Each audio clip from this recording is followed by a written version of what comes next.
Hello investors, welcome to Business Learnings. In this video, we are going to talk about the electric vehicles industry in India, and it's supposed to grow at a rate of about 44%, which means that effectively doubling every 2 years. Imagine the kind of growth individual stocks the market leaders will have in this category, and we have already seen the numbers of electric vehicles that Tata Motors is able to see, the kind of exponential growth that it is seeing.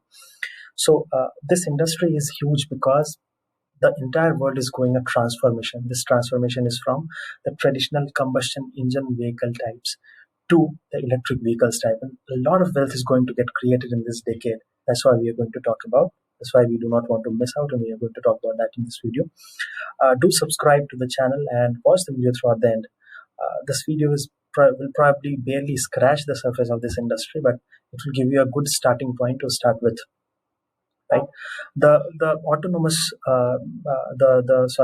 the automotive industry in India is about 7% of the total GDP, and you can understand the size of India's GDP plus the the autonomous vehicle industry is going through starting uh, to go through the uptrend. These industry it follows the industry cycles. Towards the end of 2017, beginning of 2018, it was at its top, and the 3 years of fall, and now it's ready to pick up, and it has already started picking up, and it's going to create a lot of wealth. uh, in India, the majority of vehicles are 75% of the vehicles are two wheelers, rest are four wheelers, and the transformation will be seen in both kinds of industries. COVID has added a very good role. It has played a very good role. People are now little hesitant towards public transport. That's why there will be a lot of buying in this industry, the automotive vehicles industry, and majority of that buying will be attributed to electric vehicles.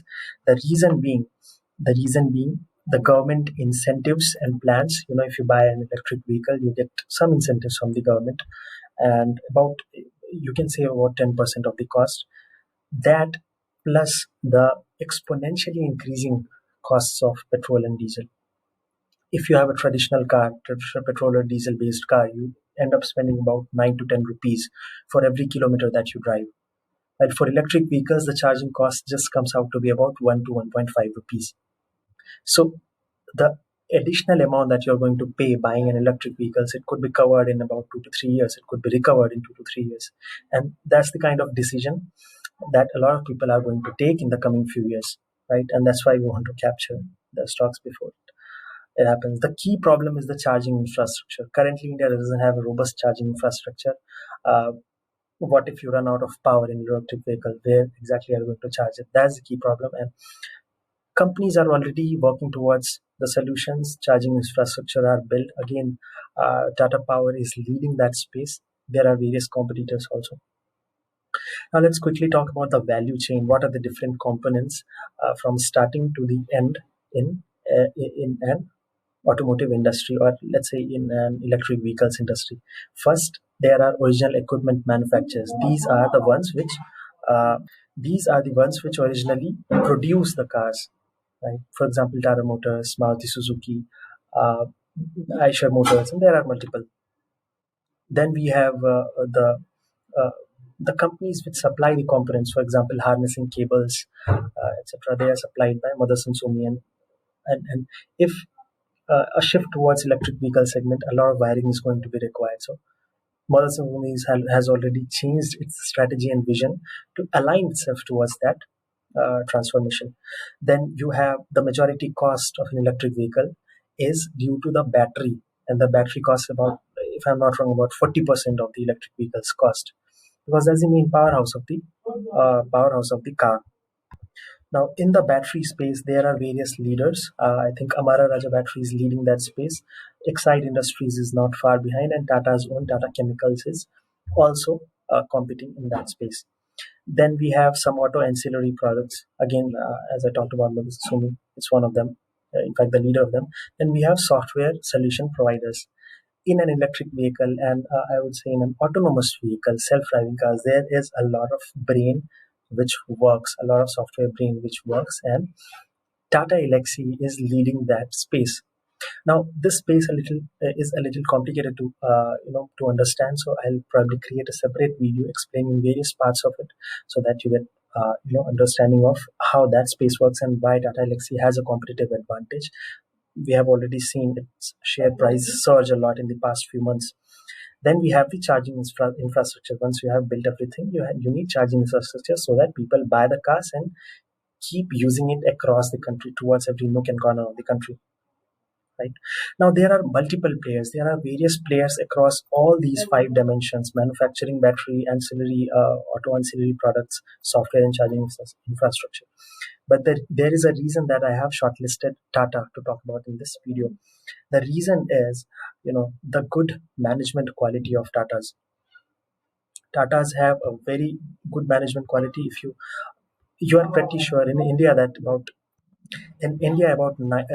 the books of about 90% of the companies, there is something wrong with them, and you cannot expect such things with if the company belongs to Tata.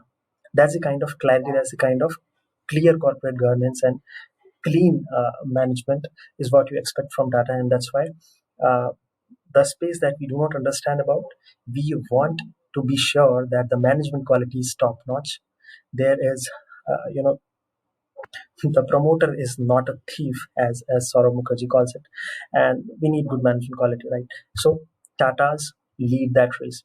Second is Tatas have presence across the value chain, from manufacturing to batteries to the charging infrastructure to software solutions. Tatas have presence everywhere, and that creates a lot of synergy. Tata Power is more likely to do business with Tata Motors than Maruti Suzuki, because these are companies of the same group. They trust each other. They are managed by the same highest level management. Though they are different legal entities, but the values, the structure, the processes are quite similar. That's why it's easier to work with them. And there's a kind of synergy that I'm talking about.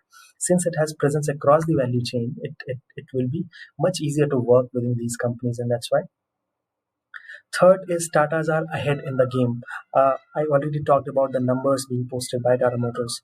Tata Motors is already manufactured electric vehicles and selling it, growing 60% quarter on quarter. This is the kind of growth that's demonstrated by startups, and Tata Motors is uh, demonstrating this growth, being a mature company, obviously exploiting the fact that electric vehicles are being purchased by, preferred by a lot of millennials. Right. Next is the MOUs, memorandum of understanding with different PSUs. HPCL, IOCL, IGL. They have a retail presence across the country. They have petrol pumps across the country, gas station across the country.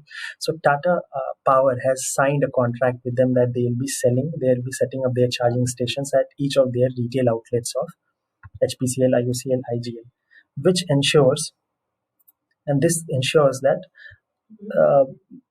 ensures that they have charging stations across the country. That's why you are never worried about running out of power. What happens if I run out of power and stuck in the middle of a road and I have nowhere to charge? The problem is solved, and that is a huge competitive advantage that Tatas are going to have, and that's why we are very bullish on this company. Right.